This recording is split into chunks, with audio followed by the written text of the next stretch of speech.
એટલે બકા એવું બન્યું હોય કે અવાજ આવ્યો હોય ને આપણને સંભળાયો જ ના હોય, એટલે કાનના મેલના કારણે આપણો મેળ પડતો અટકી જાય ને દિયોર.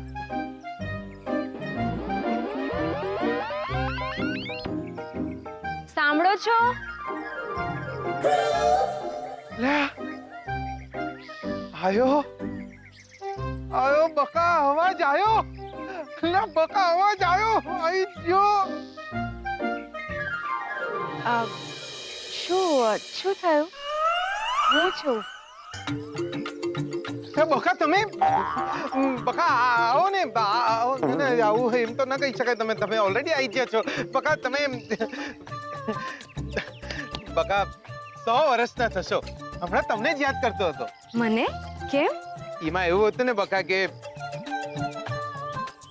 અવાજ સંભળાવવો જોઈએ. કોનો અવાજ?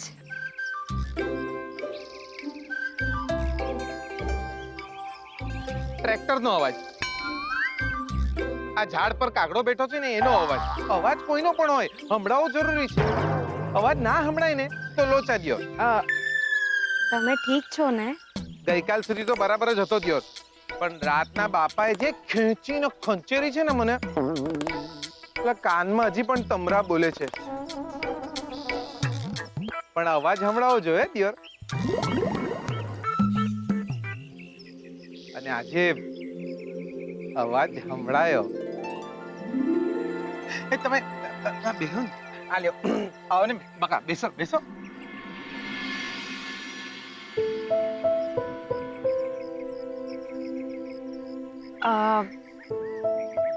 હું તમને કંઈક કહેવા આવી હતી. બોલો. વાત એમ છે કે તમે મને... બોલો બકા, બોલો. તમે મને... બોલી નાખો બકા, બોલી નાખો. હું બોલું? હા બોલો બોલો. હું એમ કહેતી હતી કે તમે મને અહીંયા લઈ આવ્યા એટલે મને બહુ જ સારું લાગ્યું. આટલો બધો વાલ મળશે એવી આશા નહોતી. તમારા બાપુજી, તમારા માં, ઝરણાબેન, પલ્લુ બધા મને આટલો બધો વાલ કરશે એ મેં સપનામાં પણ નહોતું ધાર્યું. એવું મને લાગતું જ નથી કે હું કોઈ પારકાના ઘરે આવી છું. મારા ઘરે મને જે પીડા, જે જખમ મળ્યા છે એ હવે ધીરે ધીરે ભૂલાઈ રહ્યા છે. બહુ જ શાતા મળી તમારા અહીંયા આવીને. Thank you.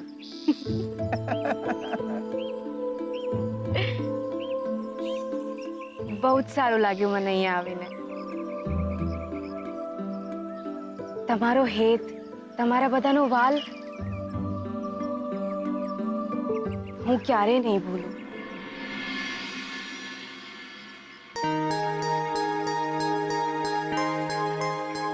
બસ આટલું જ કહેવા આવી. ભલે હું જાઉં છું. અને હા, સમયસર જમવા માટે ઘરે આવી જજો. અને હા, હું દેવી માને પ્રાર્થના કરીશ કે તમારા લગ્ન જલ્દીથી થઈ જાય. આ સાચાઈને બોલી જ્યા કે આપણું સપનું હતું. જીગર આત્મારામ પટેલ, લગન પાક્કા થઈ ગયા પ્યોર. Thank you. લાયા બાકી તમે તો જોરદાર. સાચું કીધું તું તે શોધન. પ્રેમમાં આંખો ભીની થાય. દિયોર જીગર આત્મારામ પટેલ પ્રેમમાં પડી જ્યો દિયોર. તે કીધું હતું એ સાચું કીધું હતું. કોના? એટલે કોની વાત કરીશ તું? હવે એનું નામ પણ મારા હોઠે પ્રાર્થના સમાન. આ શોધનિયા તને નહીં કહું તો બીજા કોને કહીશ? મળીને કહીશ.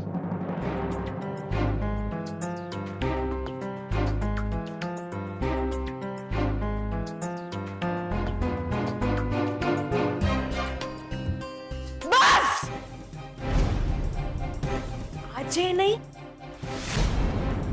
કાલે નહીં, ને ક્યારે નહીં, કોઈ ક્ષણે નહીં. મારા હૈયાના સપના કરતા તમારો પ્રેમ, તમારી જવાબદારી મોટી. અરે હું તમારા ઘરે આવી હતી, તમારા હૈયે નહીં.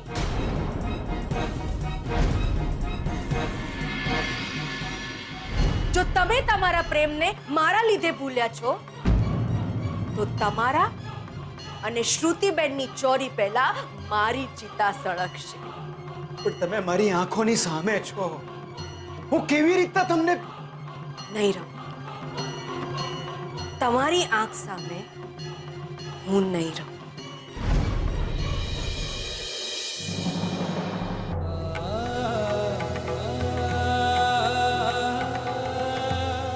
મારે તારી સાથે 10 લાખ જન્મ જીવવું છે.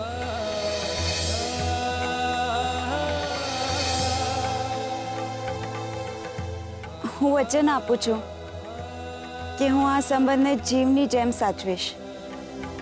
સુખમાં, દુઃખમાં, તકલીફમાં, જીવનના હરેક પળમાં હું તારો સાથ આપીશ, છેલ્લા શ્વાસ સુધી.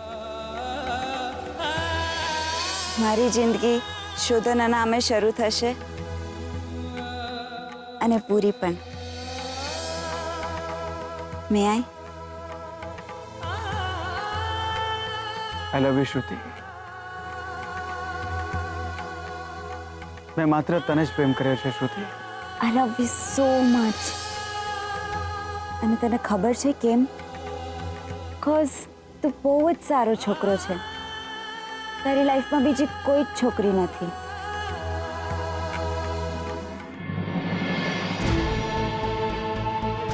નહીં, મારે એમને ભૂલવા જ પડશે. મારે હવે શ્રુતિની સામે જોવાનું છે. કંઈ પણ થાય, મારે કોઈ એક રસ્તો પસંદ કરવો જ પડશે.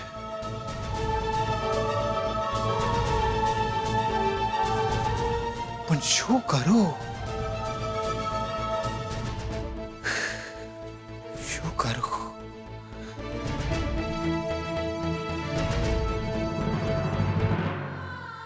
કેમ કેમ અચાનક મને એવું લાગે છે કે જીવ કેમ મૂંઝાઈ રહ્યો છે મારો? કેમ એવું લાગી રહ્યું છે કે મને કંઈક અજુગતું બનવાનું છે?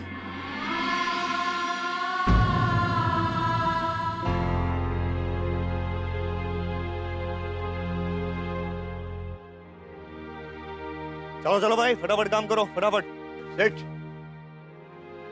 આ વખતે વાયર ઠીક નથી લાગી રહ્યા નાના શેઠને ત્યાં પહેલી વાર જોયું છે બહુ ખરાબ માલ છે સાહેબ એ તું મજૂર છે મજૂર સુપરવાઇઝર નહીં જા ચૂપચાપ તારું કામ કર જા ઠીક છે સાહેબ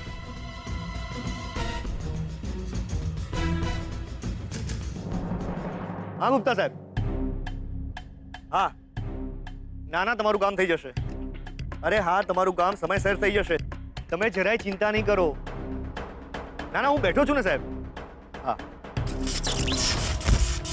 અરે કાકાને શું થયું? હે ભગવાન, કાકા ઉપરથી પડે લાગે છે. અરે કરંટ લાગે છે.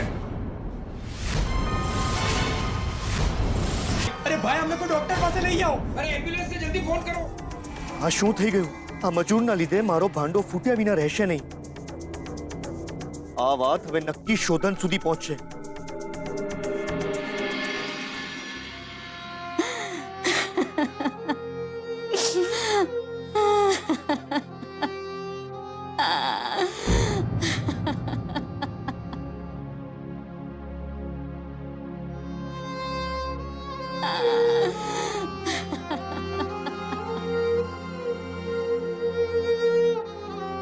તમે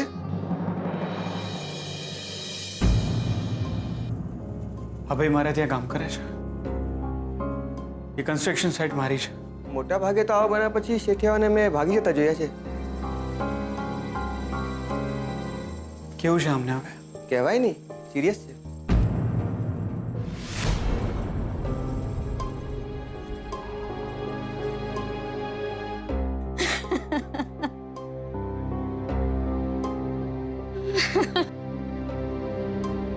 જો તમે રડો નહીં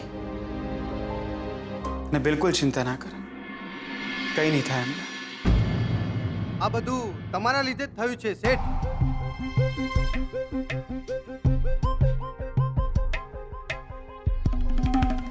તમારે શું છે?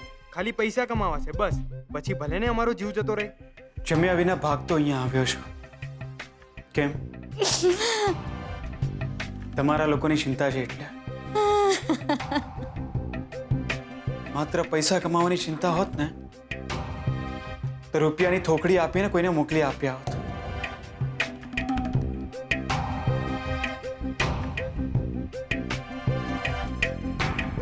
ડોક્ટર, જે પણ ટ્રીટમેન્ટ કરવી પડે, જેટલો પણ ખર્ચો થાય, કોઈ વાતની ચિંતા ના કરતા.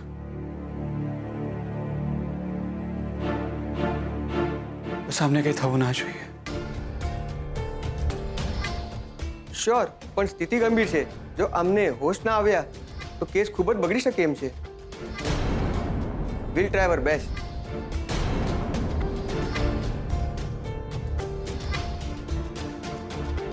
Thank you.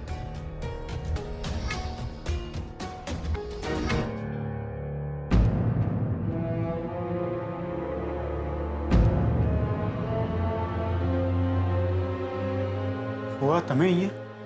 હા, મને સમાચાર મળે એટલે હું પણ આવી ગયો. કેમ છે હવે? શું થયું છે તને? એ ભાઈને હોસ્પિટલમાં એડમિટ કર્યા છે. હા હા, પણ કેમ છે એને? નથી ઠીક, હજુ હોશ નથી આવ્યો. ડોક્ટરે કહ્યું છે કે જો હોશ નહીં આવે તો કેસ બગડી શકે એમ છે. તો સમજાતું નથી કે આ બધું બન્યું કેવી રીતે? કેટલા વર્ષોથી આપણે આ બિઝનેસમાં છીએ પણ કોઈ દિવસ આવી દુર્ઘટના નથી બની. એમાં એ મજૂરની બેદરકારી હતી. જો મજૂરની બેદરકારી હોય તો એ ખોટી, અને આપણે જો તકેદારી ન રાખી હોય તો એ ખોટું. એ ગરીબ માણસને જીવનું જોખમ, અને આપણને ભગવાન ન કરે અને આ કારીગરને કંઈ થયું તો જવાબદાર કોણ છે એ જાણ્યા વિના મીડિયા આને ઉછાળશે અને માર્કેટમાં આપણી કંપનીની પ્રતિષ્ઠાને હાનિ પહોંચશે. અને પોલીસ કેસ થયો તો? Police case? હા શોધો, પોલીસ કેસ થયા વિના તો નહીં જ રહે. એવું નથી કે મને માત્ર આપણી પ્રતિષ્ઠાની જ ચિંતા છે. એ મજૂર માણસ પણ તકલીફમાં મુકાયો છે. પણ આ બધું બન્યું કેવી રીતે? મેં તપાસ કરી તો મને જાણવા મળ્યું કે બહુ જ ખરાબ ક્વોલિટીના વાયર વપરાયા છે. ના, એવું કોને કહ્યું? વાત તો જાત જાતની થવાની જ. ગામને મોઢે તાળું દેવા ના જવાય. મને ભરોસો છે કે આપણી કંપનીએ ક્યારેય કોઈની સાથે છેતરપિંડી નથી કરી અને હજુ પણ આપણી ક્વોલિટી માટે કોઈ શંકા નહીં હોય. વર્ષોથી આપણે સારામાં સારું કન્સ્ટ્રક્શનનું કામ કર્યું છે.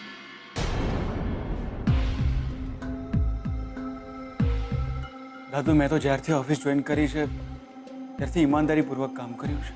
હા બેટા, પણ આ દુર્ઘટના બની છે એ વાત પણ સાચી. વાત જો પોલીસ કેસ સુધી પહોંચી તો પેલો મજૂર મરવો ના જોઈએ, નહીતર હું મરી જઈશ એ નક્કી છે.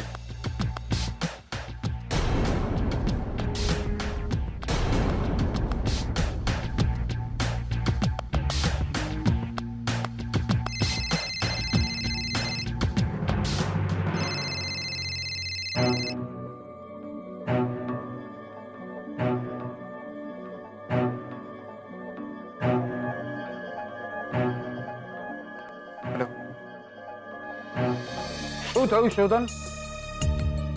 કોનો ફોન હતો?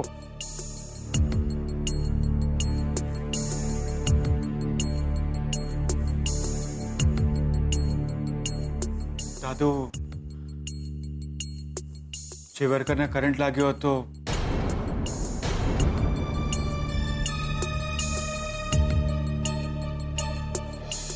એ કોમામાં જતો રહ્યો છે. વોટ?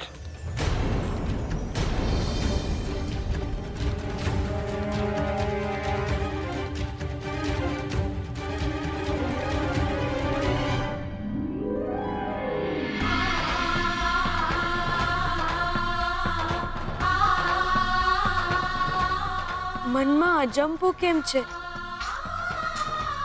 હે દેવી માં, એમને મારાથી કોઈ તકલીફ ના પડે એટલા માટે તો હું દૂર આવી છું એમનાથી, પણ મનથી ક્યાં દૂર જવાય છે? આ કઈ માયા છે મને? એ ઠીક તો હશે ને?